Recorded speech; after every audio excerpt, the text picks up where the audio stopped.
we live? We might be live, and if we are, then we're right on. If not, then this will be a very sad repair. A very lonely one, at least. But, looks like we're live. Welcome to another live stream repair. I don't have it. What was I saying? We've got another HomePod here, of course, for repair. This one comes from Chad. I like the name Chad. I like saying the name Chad. It's a good name. So let's open this one up.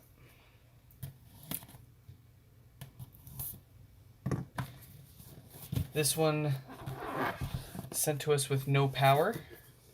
So let's get this on out here and find out what's going on.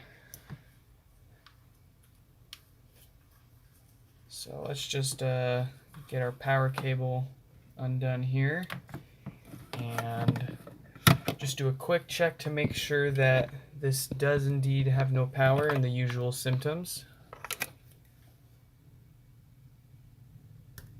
Alright, nothing on the pod, about 6 watts from the wall, pretty typical of that classic shorted SB diode on the amp board, but let's crack it open to find out. Get our spudger or pry tool or whatever you would want to call this. Work our way under that top touch plastic surface here. Just cut around.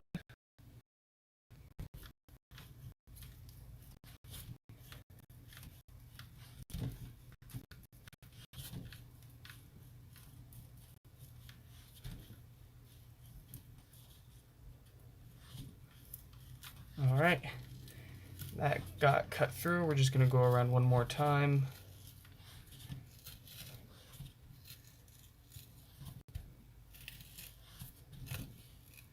And that'll come right off. So we'll set that to the side, break out our trusty T6, and take our first 4 screws holding this display in.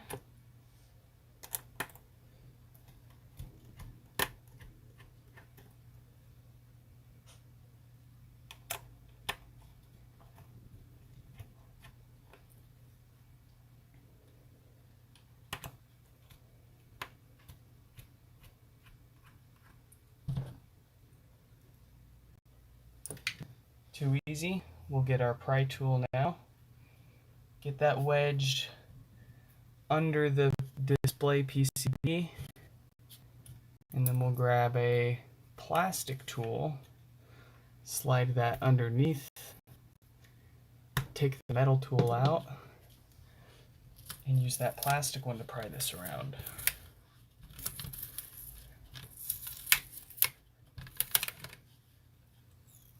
And there we go.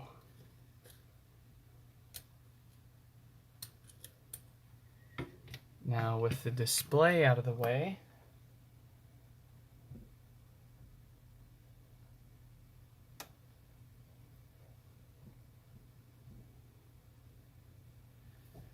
we can take the 6 more T6 screws off this top plastic frame. It's just the 4 small ones that actually hold the plastic frame down, and then the 2 big ones that hold that drawstring tight around this frame.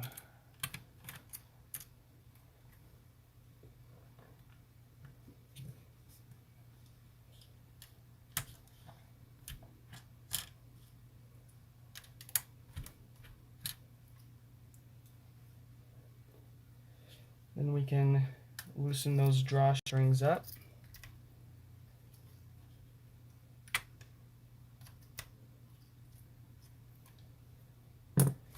Start wiggling that mesh around, pull the frame out, pull our logic board out, And then get a base to put this on. Slide that mesh down and pick off those rubber covers on these screws here.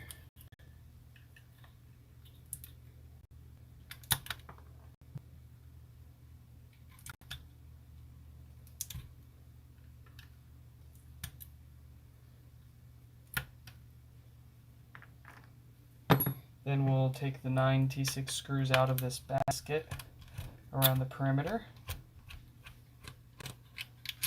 Oh, got a comment. I gotta walk over and see what it is. Yeah, I saw your email asking about if I had any meshes. I do. I just need to get around to taking pictures and sending them to you. I've been absolutely ridiculously busy today and yesterday. It's been a hell, guys.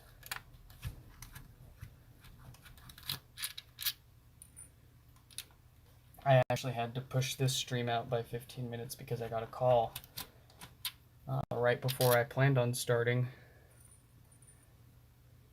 for helping someone's system that they set up in Bangkok.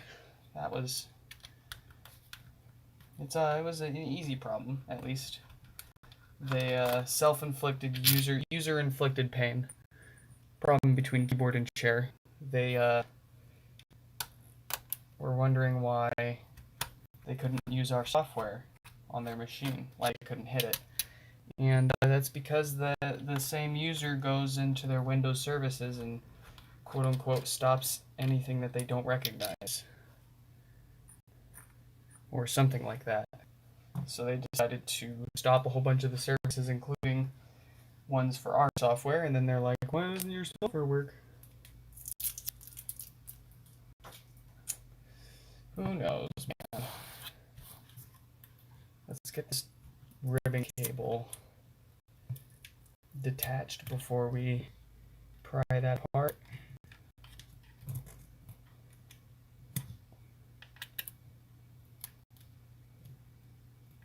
Okay. Now we can commence the pry.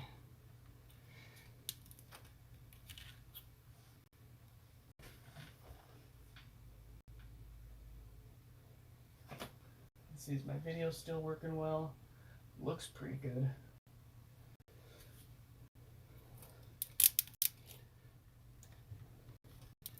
I switched my streaming setup temporarily over to my furnace, aka the LGA 2011 V3 desktop build that I've got.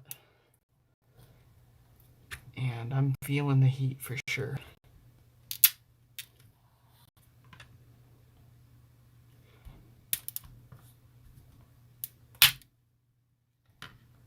Beautiful. It's popping up real nice. Popping up real nice and easy.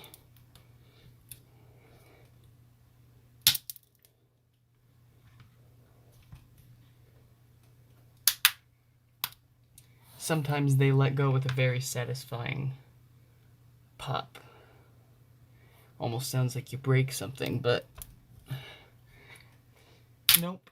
That's just that gnarly adhesive giving up.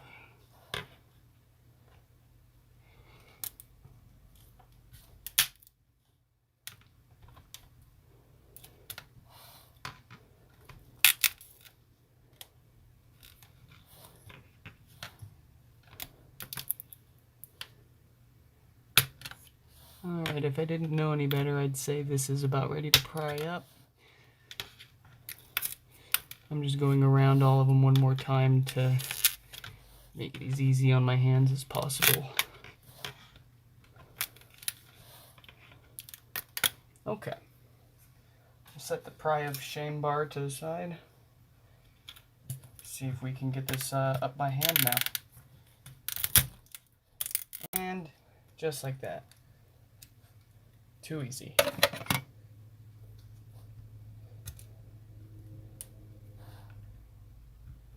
I'm just pushing some of that old adhesive back into place so that when we put this basket back on, it sits nice and flush again. Just saving myself the trouble for later.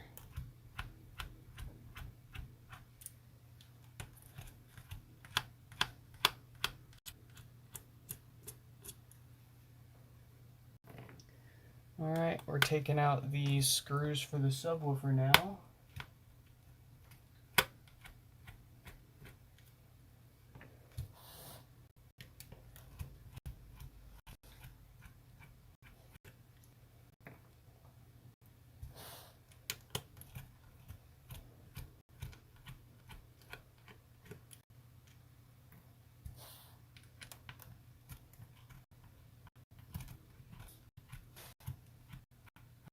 And that's all of them. Should be able to lift this out. Very nice.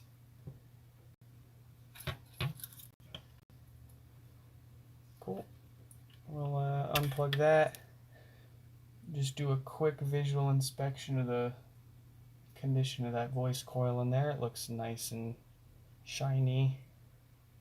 Woofer feels good. Passes the smell test. We'll set their woofer to the side, and we will continue on here with our gaskets. Let's get these taken out.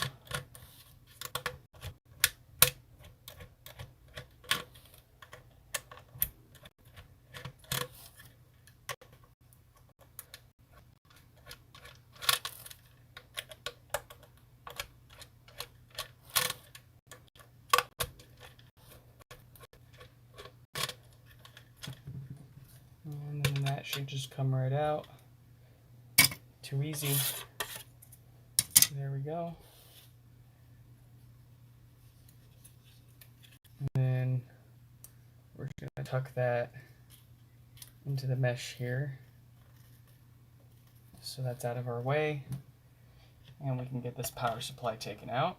That's just these 4 screws and its AC connector. Sometimes they use thread locker from hell. But hopefully we won't need to be replacing any screws and studs today. Yeah.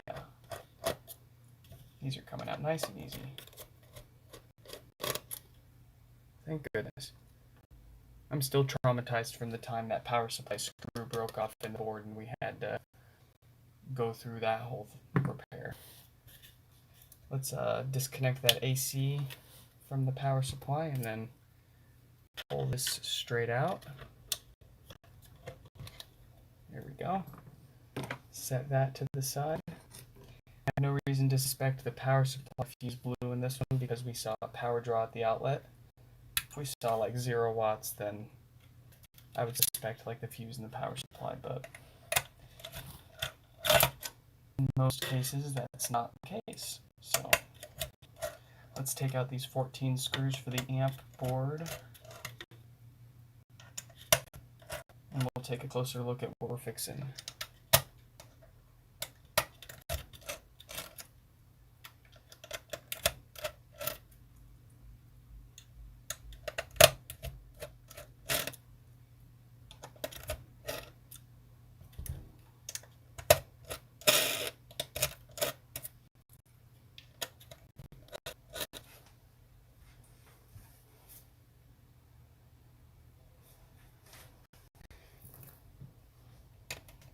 It's all about control.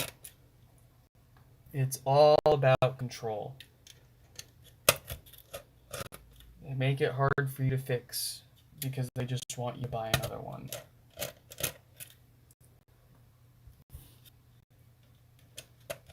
And I mean, to be fair, things are inherently going to get more difficult to fix as they become more complicated. But that doesn't mean that they can't, from the drawing board, from step 0, designing the product with repairability in mind in the first place. It's not impossible. It just requires you to think a little bit about it. And they would rather not put the effort behind that if it means you being more likely to spend more money on replacing it.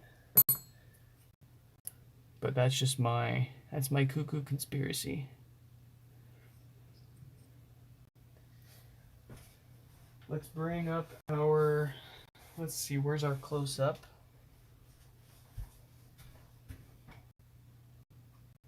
Get that in here.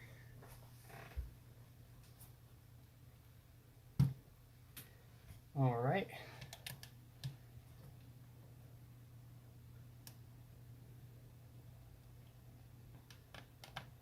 Wonderful. We've got 1748K on there. Of course, the devil's date code for a diode. Let's get our hot air turned on. Pull that old bastard off.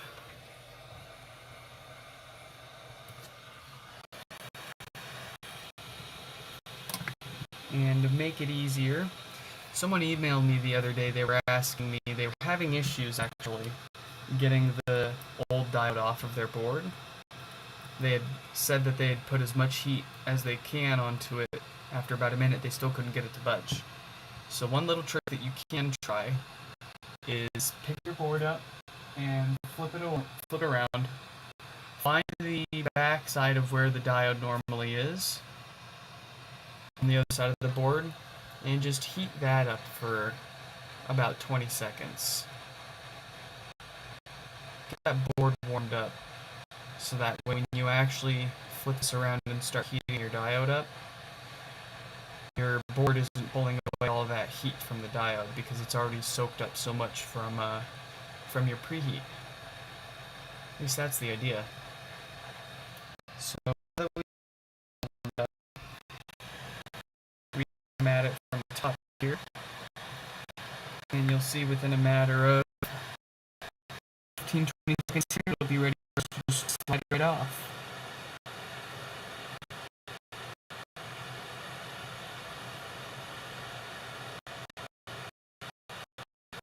And notice how I'm not holding it in any single spot. I'm constantly moving it around. That'll help you prevent burning any other components. But we got that off, no problem. So let's bring a new diode in here.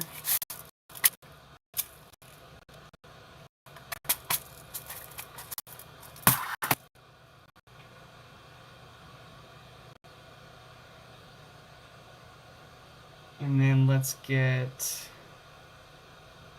some flux and fresh solder on the diode, and then we'll pop it on our amp board.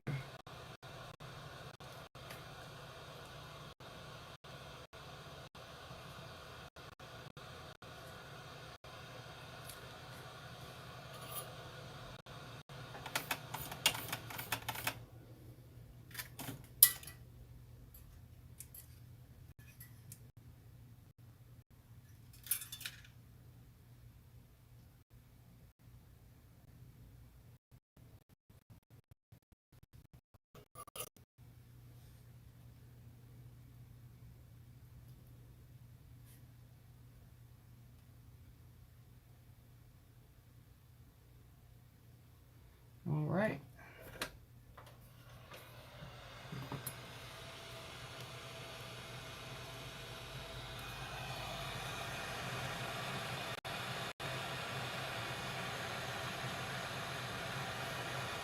And then we're gonna start heating that up again.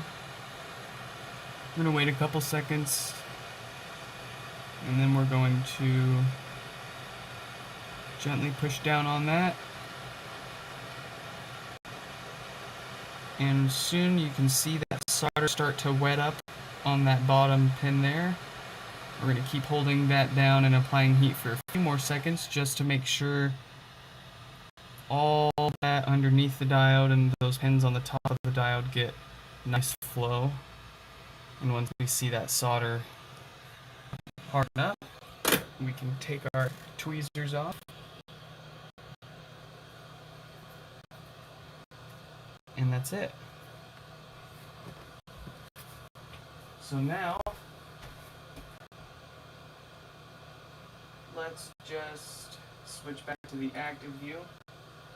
Jonathan, I apologize if your chat was like automatically deleted from some auto moderator. I have like the super strict chat mode turned on because the spam bots are just they are ridiculous.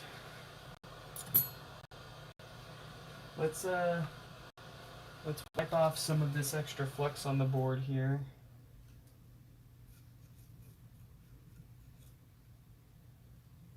Take a closer gander at what we've got fixed up here.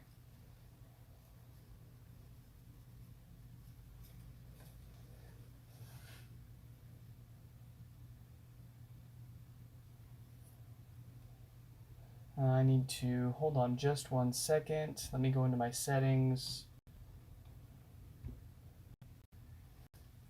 I need to turn, let's see here, disable audio. There we go. Now my phone can stop bothering me about not giving it the right permissions. But anyways, let's take a look at our work here.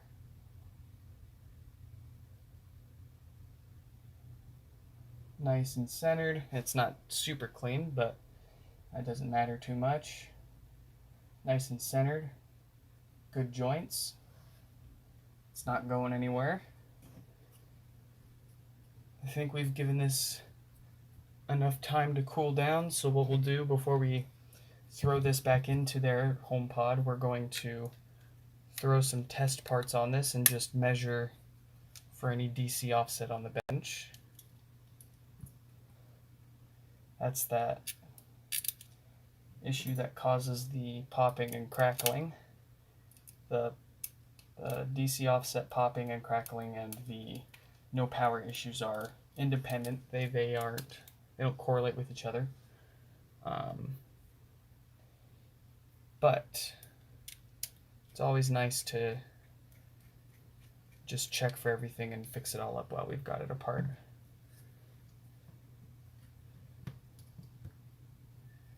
So let's get a logic board connected here.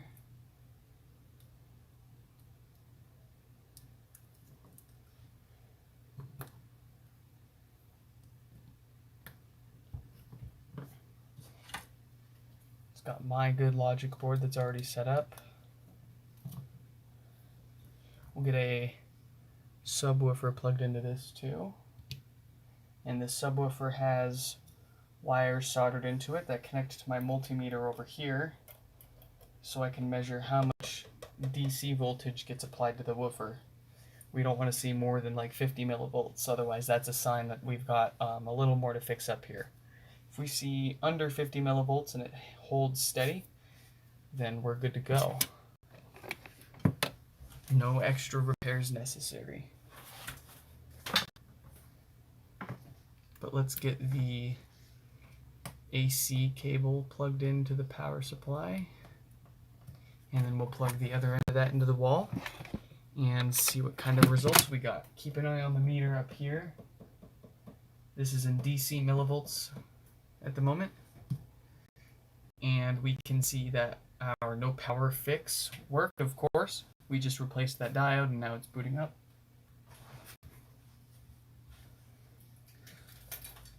And it's already finished booting, so we're going to wake this up so it powers on the amp, and we can get a good actual measurement of how much DC is on this woofer, if any. Okay, so we've got a rather good result. That's just 2 millivolts, and it's holding relatively steady. So I feel pretty comfortable with that result. That's a rather good one. We don't need to do any other additional fixes for this. It's just the no power. their filtering capacitors are still well within their prime.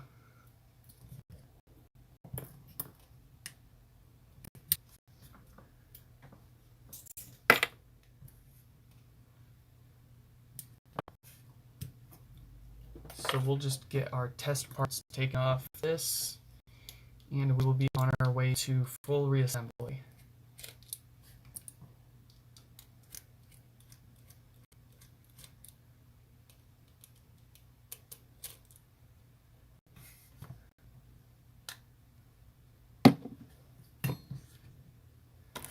Let's get their shell and drop the amp back in here.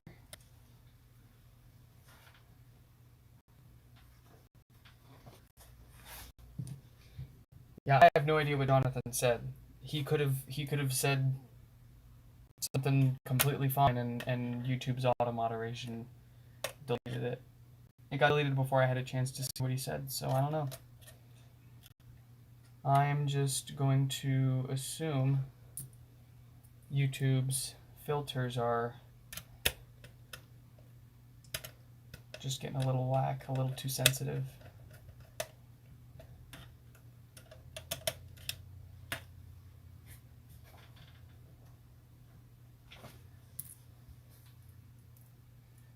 We're just tossing those 14 screws for the amp back in now.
I can feel my T6 Torx bit losing its bite on these screws from how many HomePods I've fixed with this by now. It's noticeably worse.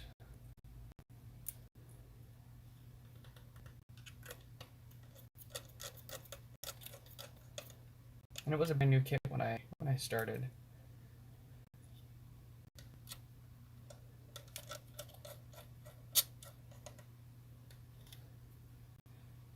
One more screw for the amp here.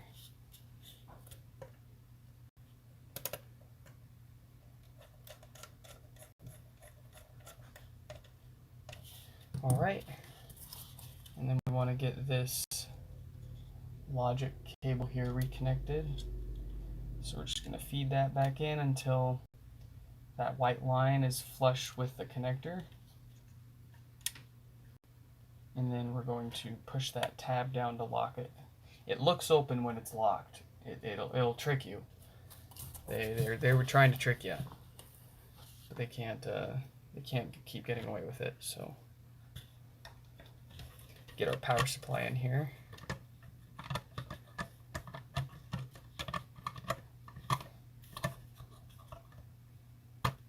There we go. Plug that AC connector back in.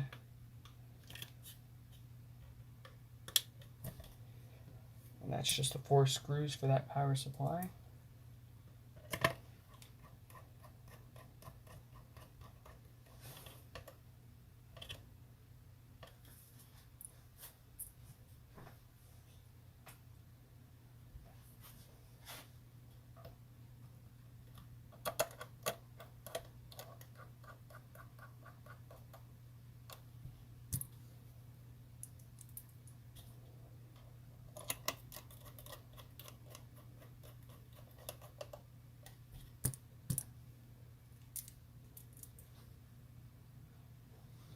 Wait, why am I charging, who am I charging why double?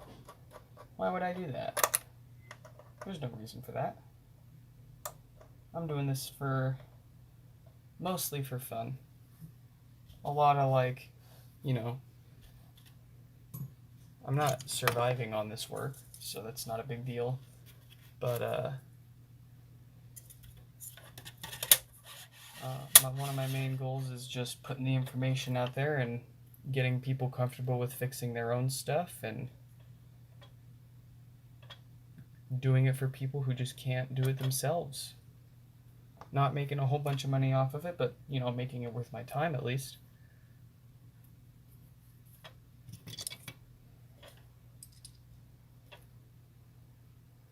I've already raised my prices a handful of times, and it hurts a little bit every time, but everybody keeps telling me I should be charging more for this stuff, and I don't know.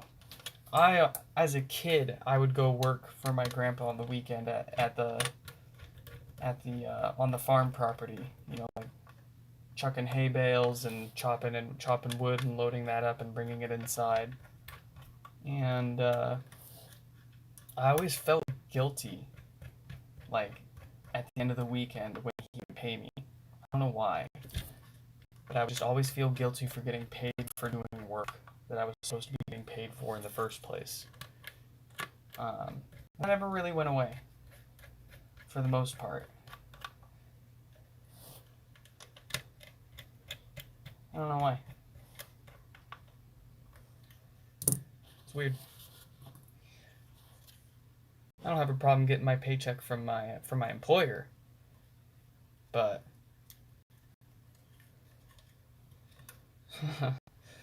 I've also been working with them for like 10 years now, so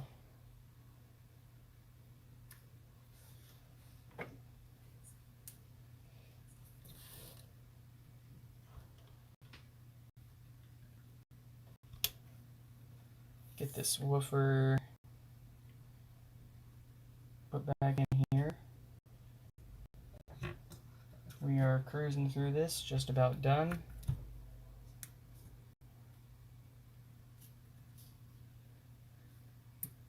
Let's get these screws for that subwoofer put in. Excuse me.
Alright, subwoofer screwed in. Let's get that top basket, line that up, and drop it in here.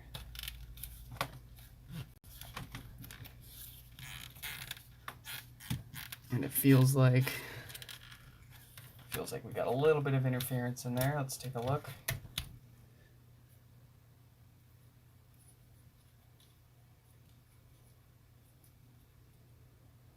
Let's see.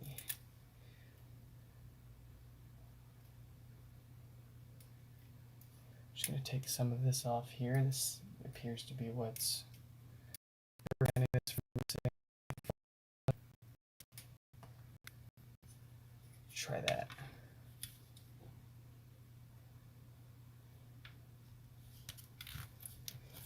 Yeah, that's much better. Okay, now we can screw that down.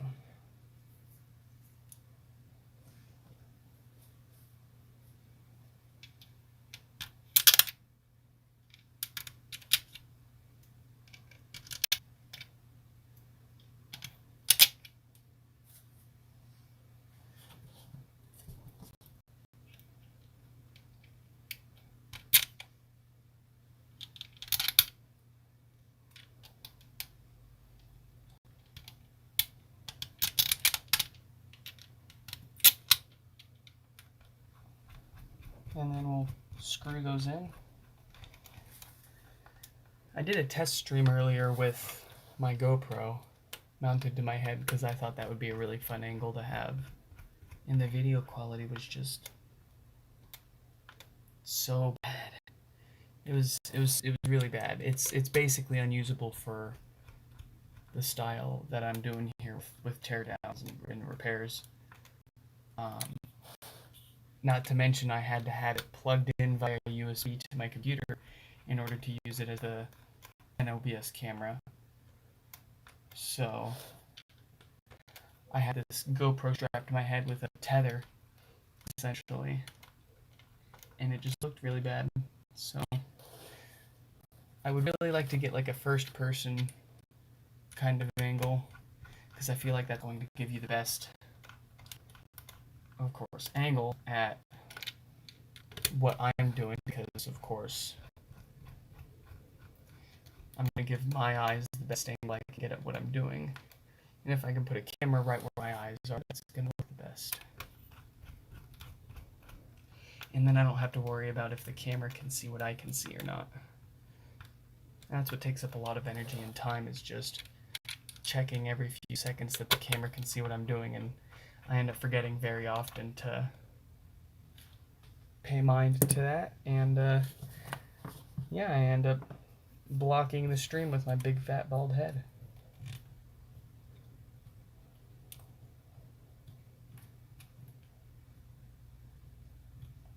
Okay, we got that stuck back on there.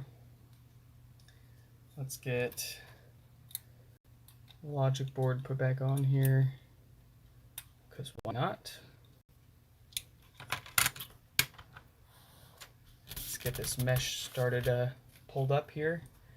We're going to grab those rubber screw covers for the top basket and put those back in.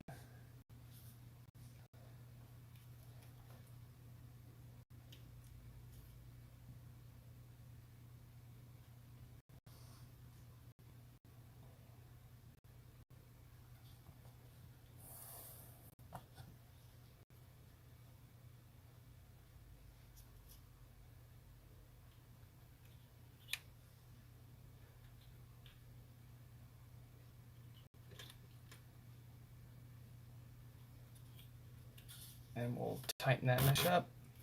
Let's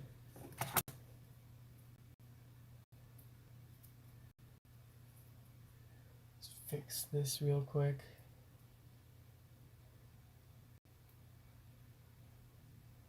They're good. And we'll feed these drawstrings back into the frame here.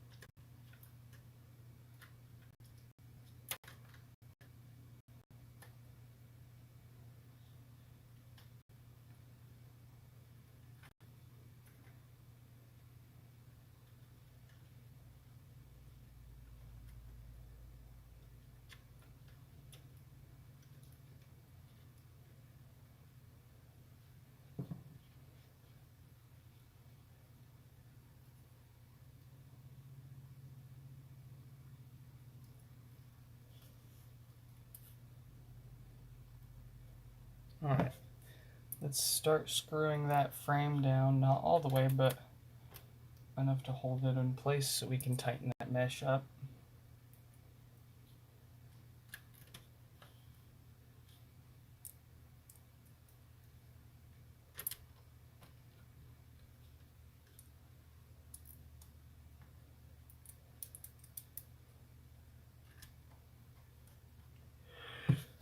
Okay.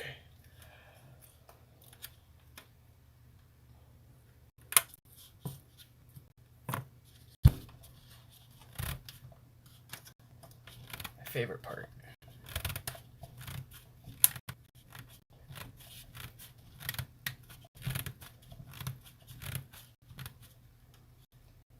And then push that down.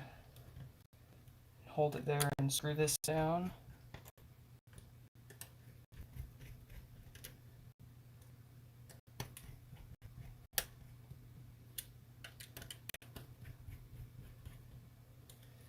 Very good.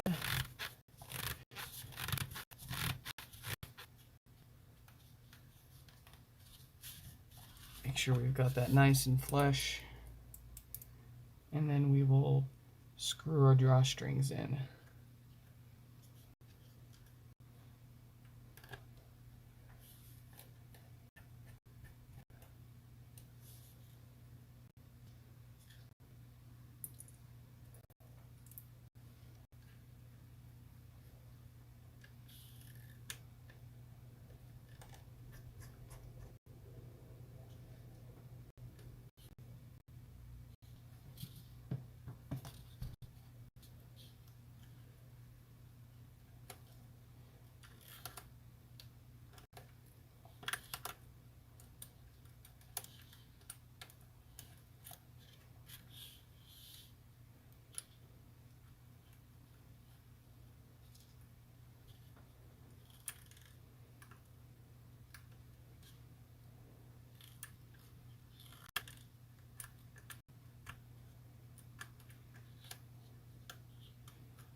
There we go.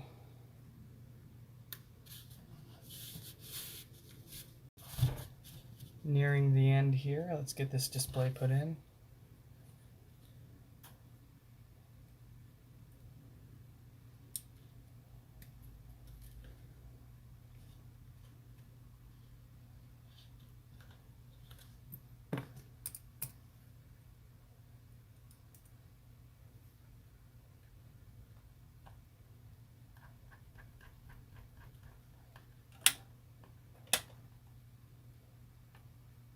Actually, I do need that back on.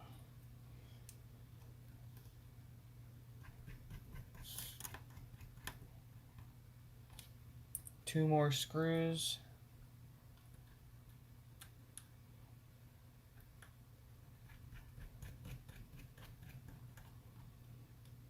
Last screw.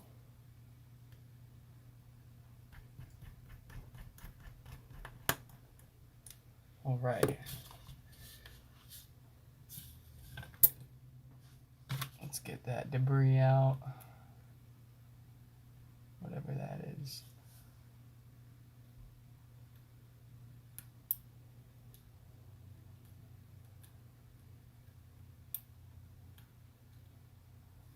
Huh. What is this?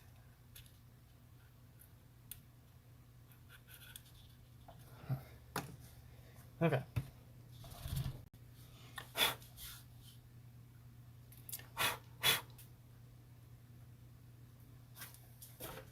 Let's throw some heat on this.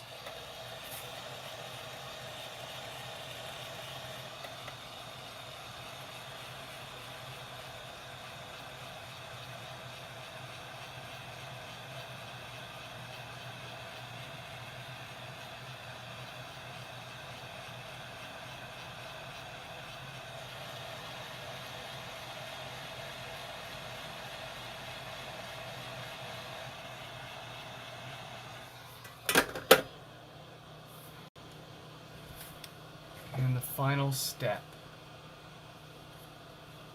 Careful. Easy. Easy. Careful. Careful. Careful.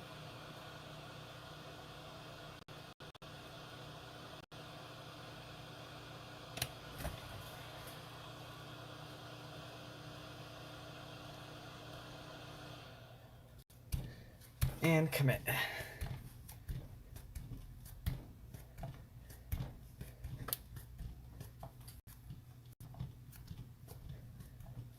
All right, folks, what do you think? First try, got it all working. We've got power, we've got sound, and we've got lights. Let's find out. First try every time. Plug this into the wall. And we'll turn the light off so we can see the boot better. Voila. We'll just let that boot up and we'll check the rest of our usual things.